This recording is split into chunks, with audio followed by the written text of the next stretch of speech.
1,000 bottles of baby oil, over 150 victims, and $50 million bail denied. Let's get into this whole Diddy situation and find out what's going on. Ever since November of 2023, when Cassie Ventura filed a lawsuit against rapper, businessman, and multimillionaire P. Diddy, a multitude of allegations have come out against him. In the past couple of months, Diddy has been arrested, multiple more lawsuits have come out, and he also has multiple charges against him. And with everything that's come out against Diddy recently, it can get confusing when it comes to the details, making it hard to separate facts from fiction. So today I'm going to break down every single formal allegation that P. Diddy is facing, but first we gotta understand a little bit more about Puff. Also, I just want to put a little disclaimer right here that obviously I'm going to be talking about some really dark and disgusting and sensitive topics, as I'm sure most of you are probably already aware, but I just wanted to warn you guys because it gets pretty graphic. So with that in mind, let's continue. Most of us know who Diddy is or know of Diddy, but we gotta have a better understanding of who he is to truly understand these allegations. Diddy, aka Puff Daddy, P. Diddy, or Sean Combs, began his career in the 90s working at Uptown Records. A few years into his career, he was fired, so he then created his own label called Bad Boy Records in '93. He signed the notorious B.I.G., who was obviously a huge signee and made Puff very successful. He signed other artists like Faith Evans and had an in-house production team called the Hitmen, who worked with artists like Usher, TLC, Mariah Carey, Aretha Franklin, and many more.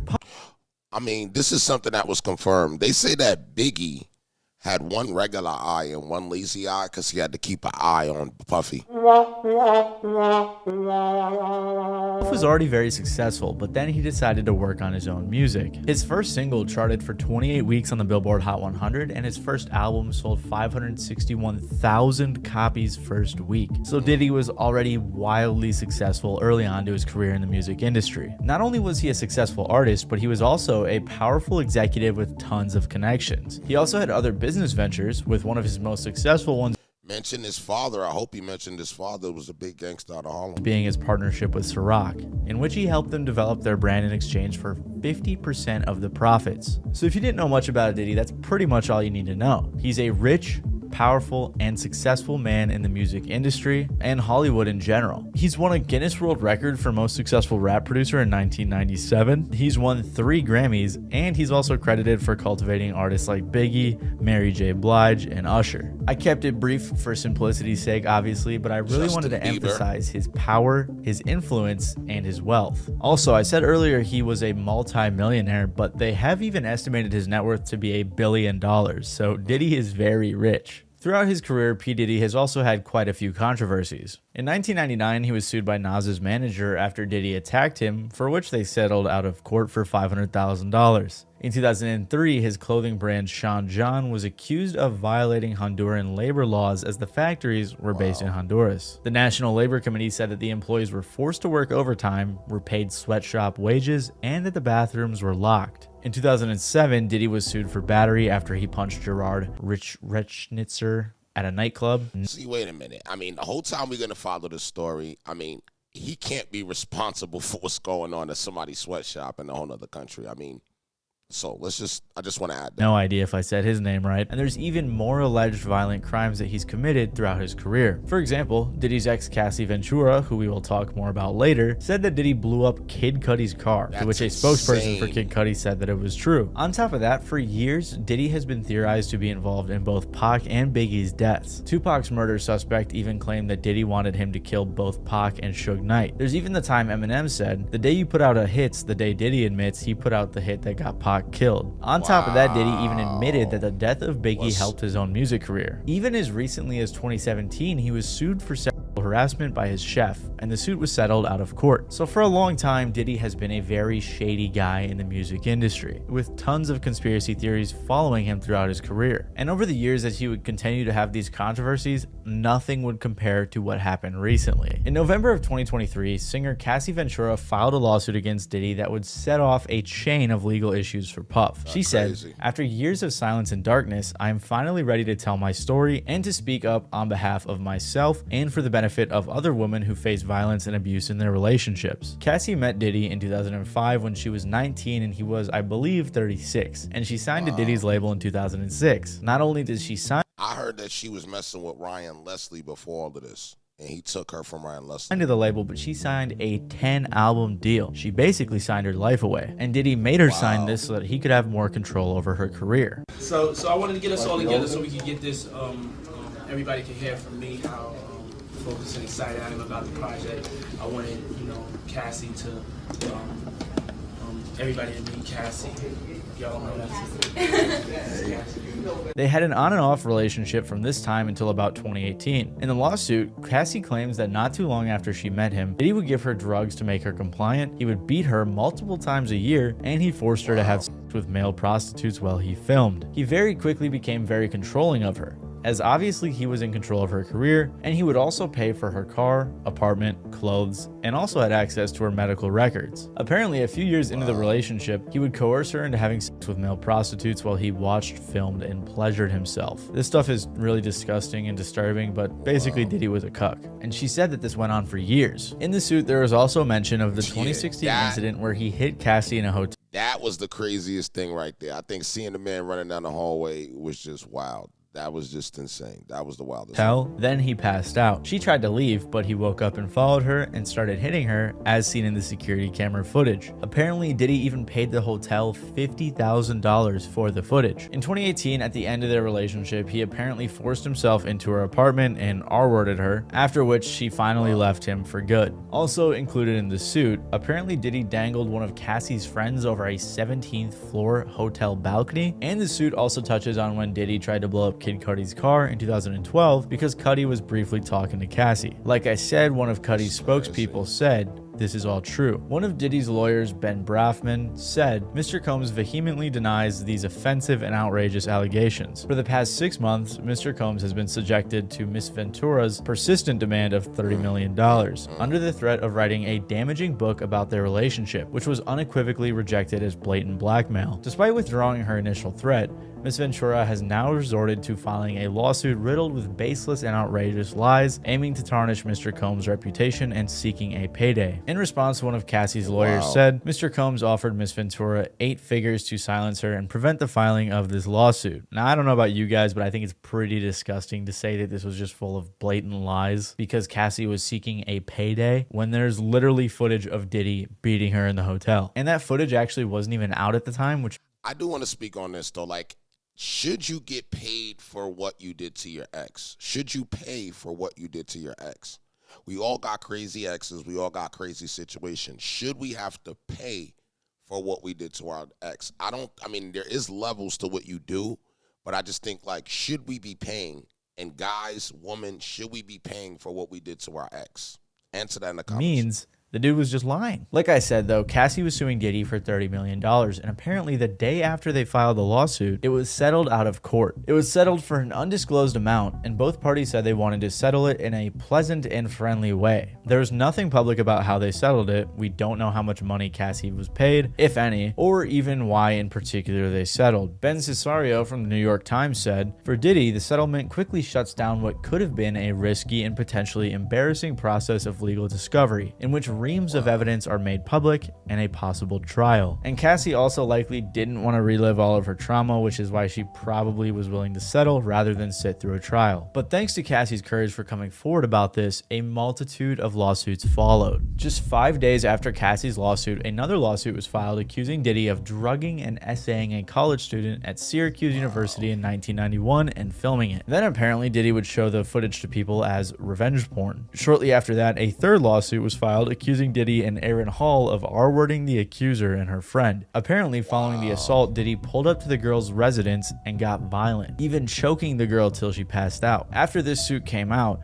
Diddy's spokesperson again claimed they were lies, saying, "These are fabricated claims falsely alleging misconduct from over 30 years ago and filed at the last minute. This is nothing but a money grab." Because of Mr. Combs' fame and success, he is an easy target for anonymous accusers who lie without conscience or consequence for financial benefit. Following this, on December 6, another lawsuit was filed in which they claimed in 2003 a 17-year-old was gang R-worded by Diddy, Harvey Pierre, and an unnamed assailant. The victim says they talked her into getting on a private jet to New York, drugging her, and then assaulted her. In this lawsuit, the girl even provided pictures, making the claims all that more believable. In December, after all of these allegations, Diddy finally made a statement on his Instagram saying, "Enough is enough. For the last couple of weeks, I have sat silently and watched people try to assassinate my character, destroy my reputation, and my legacy. Sickening allegations have been made against me by individuals looking for a quick payday. Let me be absolutely clear. I did not do any of the awful things being alleged. I will fight for my name, my family, and for the truth." But it's safe to say Diddy's statement was not well received, and more awful allegations continued to come out. In February of this year, the producer Lil Rod filed a huge $30 million lawsuit, in which he accused Diddy of harassing and threatening him for over more than a year. He also allegedly had footage of Diddy and his people committing crimes and doing SA. Lil Rod was accusing Diddy of what they said was RICO level charges, and named people such as Diddy, his son Justin, Lucian Grange, the CEO of Universal Music Group, Ethiopia Habtemariam, if that's how you say it, I have no idea, the CEO of Motown Records, Chalice Recording Studios, Diddy's chief of staff Christina Koram, and Diddy's companies as defendants. So basically what he's saying is all these people I just listed and the companies were involved in these crimes alongside Diddy. I do think it's important to note though that Lucian Grange and UMG were eventually removed from the lawsuit. Lil Rod lived with Diddy for months at a time and was also on a yacht Diddy rented for multiple weeks. He said that he witnessed many of Diddy's awful acts. Apparently Lil Rod was also the victim of constant unsolicited and unauthorized groping and touching of his anus by Mr. Combs when he complained. Bro. I mean, two things. I don't think no straight man gonna make nothing like that up. But then in 2024, we don't know what people do for money. But as a straight man to make that claim, you know, is like, so if you're like, well, Diddy might have not did it, that is a clear fact right there that kind of, you know, should be added into everything we talk about. To Diddy's chief of staff, she said, "You know, Sean will be Sean." Rod even said that Diddy was trying to make him have sex with Stevie J and promised him that he would win a Grammy if he did. According to the suit, Rod said he was also sexually assaulted by a cousin or assistant of rapper Young Miami. He was harassed and assaulted by Oscar winner Cuba Gooding Jr. and obtained footage of a rapper and an R&B singer whose names have been redacted from the complaint, consorting with underage girls and sex workers. Finally, Rodney said that the reason no one has come forward with anything over the past few decades is because Diddy has footage of every person that has attended his parties that he can use to blackmail them. So Rodney accused Diddy of a ton of crimes, plenty of which we'll touch on more later. But this lawsuit was huge, especially because he was naming names and said he had evidence for all of this. Diddy's attorney said that the suit includes reckless name dropping about events that are pure fiction. Following this, 2 of Diddy's houses were raided by the feds. They said, earlier today, Homeland Security Investigations New York executed law enforcement actions as part of an ongoing investigation with assistance from HSI Los Angeles, HSI Miami, and our local law enforcement partners. We will provide further information as it becomes available. Both of his sons, Justin and Christian, were also handcuffed during the raids. So clearly, either because of the lawsuits or before them, Diddy was under investigation by the feds. After the raid, CNN obtained the video of Diddy attacking Cassie in the hallway, to which Diddy decided to apologize for, since this was the only evidence so far that had been released to the public. It's so difficult to reflect on the darkest times in your life, but sometimes you gotta do that. I was fucked up. I mean, I hit rock bottom, but I make no excuses. My behavior on that video is inexcusable. I take full responsibility for my actions in that video. I'm disgusted. I'm so sorry. But I'm committed to be a better man each and every day. Yo, nobody liked this video. I'm truly sorry. On May 22nd, a few days after the video came out, a former model accused Diddy of drugging and SAing her in another lawsuit. A couple of days later, another woman came forward accusing Diddy of 4 instances of SA. See, that's the problem right there. It's like, when all of these things happen back to back to back to back, is it because it's that much of a monster, or is it because it's a time for a payday? So that's where I get confused. What are your guys' views on that? That part right there kind of throws me off. Like, why is this happening day? Why didn't they do this a week before? You know what I mean? From the mid-1990s to the early 2000s. He was also accused of battery and assault in this suit as well. Most recently, another suit came out where Diddy was accused of drugging and R-wording another woman. According to ABC, this is at least the 12th lawsuit filed against Diddy since Cassie came out with hers back in November of 2023. As of recording this, no more have come out, but it's very possible more people will speak out. The reason all of these people came forward around the same time is because of a new law passed in New York called the Adult Survivors Act. Basically, what this did was give adult victims, people who were 18 years or older during their alleged time of abuse, the ability to file civil lawsuits in New York, even if any statutes of limitations have run out. If you don't know what that means, basically if you were an adult in New York who got SA'd, before this new act, usually there was about a 3-year window where you could file a suit. As far as I understand it, I am by no means a lawyer, but this is what it said on Google. So now with the Adult Survivors Act, victims had a 1-year window to file suits, and it's set to expire this November. So it isn't like this is some big coordinated mastermind attack against Diddy. This new act, coupled with Cassie's coming out in her lawsuit, seems to be what motivated these victims to come forward. And just as it seemed like it couldn't get worse for Diddy, the feds showed up at his front door. Most recently, Diddy was arrested by the feds on September 16th of this year based on a sealed indictment filed by the Southern District of New York. By the way, indictment is basically just fancy talk for serious charges. The U.S. Attorney Damian Williams said, Sean Combs led and participated in a racketeering conspiracy that used the business empire he controlled to carry out criminal activity, including sex trafficking, forced labor, kidnapping, arson, bribery, and the obstruction of justice.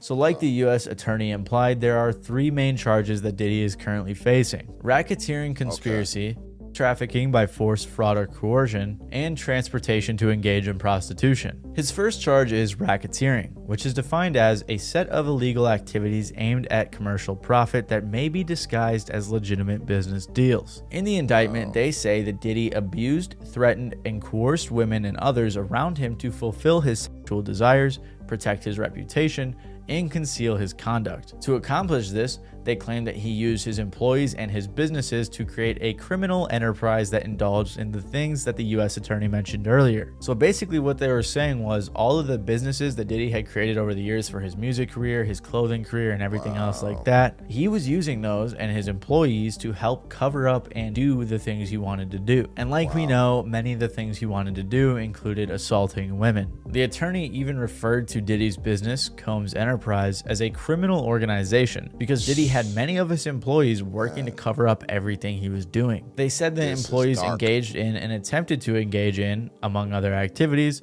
trafficking, forced labor, interstate transportation for purposes of prostitution, coercion, and enticement to engage in prostitution, narcotics offenses, kidnapping, arson, bribery, and obstruction of justice. The indictment says that to make women cooperate, Diddy would give them drugs, threaten their careers, and also threaten violence. They said from 2009 and continuing for years, Combs assaulted women by, among other things, striking, punching, dragging, throwing objects at, and kicking them. And this is where we get to one of the more popular parts of the indictment, the freak-offs. The indictment reads, Combs used force, threats of force, and coercion to cause victims to engage in extended sex acts with male commercial sex workers that Combs referred to as freak-offs. Freak-offs were elaborate and produced performances that Combs arranged, directed, masturbated during, and often electronically recorded. The lawsuit even said that these freak-offs would last multiple days, and Diddy would pump them with drugs to keep them compliant, and then when they needed to recover after the multiple-day freak-offs, he would give the victims IV fluids, which is insane. Imagine going to a party that gets you so wired and so turned out that you need IV. Like, we all done had a hangover, but an IV after having too much fun at the Diddy party? Insane. Of course, they also mentioned that law enforcement seized various freak-off supplies, including narcotics and more than 1,000 bottles of baby oil and lubricant. Of course, this part went viral. It is kind of funny, but it also goes to show the scale of what Diddy was doing. The feds also found multiple firearms in Diddy's houses that he used to threaten threaten his victims. And to top it all off, they said that he has been doing most of this since at least 2008. That's nearly 20 years of terrible crimes Diddy's been committing. And I know there's like a ton of jokes about this whole situation, but in reality, this is like some disgusting supervillain type of stuff. And who knows how many victims he has total. And then of course there were the 2 other counts he was charged with: trafficking by force, fraud, or coercion, and transportation to engage in prostitution. Both of these had very similar themes, and all the information was pretty much the same as we discussed earlier. But what I want to point out about the indictment is that if the US government is indicting you, they probably have pretty good evidence. Apparently federal prosecutors have above a 95% conviction rate, so things really aren't looking too good for Diddy. They even claimed that they had a ton of recordings, and they also seized a bunch of electronic recording devices in the raid that they did earlier this year. At the end of the press conference given by the U.S. attorney, he said this: Sean Combs stood in Times Square and was handed a key to New York City. Today, he's been indicted and will face justice in the Southern District of New York. Second, we are not done. This investigation is ongoing, and I encourage anyone with information about this case to come forward and to do it quickly.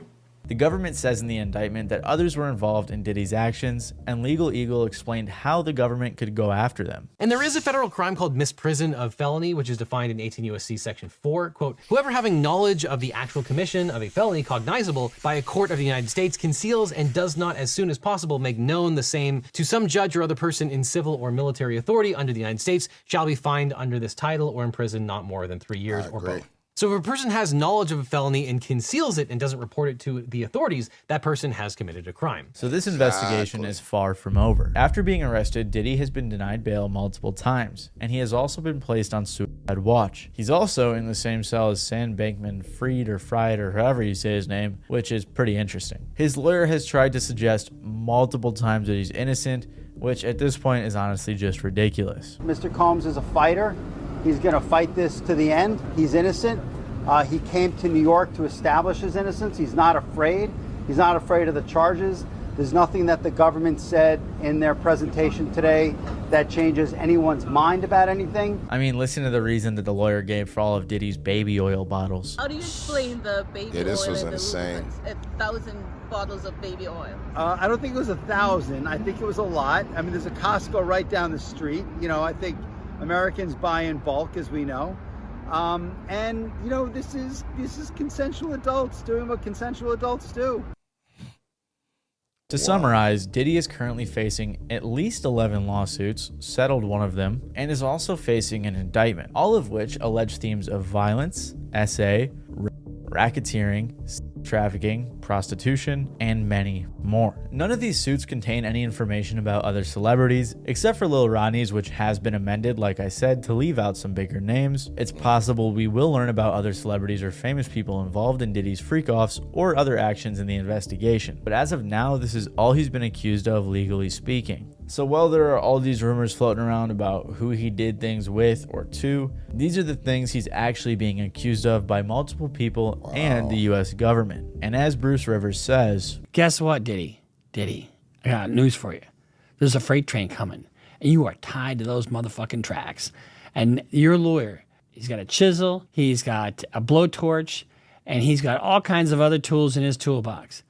And nothing he can do can remove you from those tracks, because that train is coming, and that train is the U.S. government. So hopefully as this investigation continues, not only are they able to lock Diddy up, but they're able to lock up everybody else who's been involved over this long period of time. I mean, at the end of the day, I feel like if you are a part of this process, you are just as guilty. You know what I mean? If you watched him do these different type of things, you're just as guilty. I mean, he's dealing with his justice, but I think that there should be justice for other victims as well. A lot of this stuff is he's one person. He's a powerful person, but there's a lot of people that need to be involved for this stuff to go down. So if you were around, yes, I think you should be a part of it. This was one of many stuff that's out on the internet right now about Diddy. I just wanted to tap in on it. If you guys want more content like this, all you got to do is let me know in the comments. We're trying to get to 100,000 subs by the end of this year, so make sure you sub up, hit the top bell, and I will see you on the next one.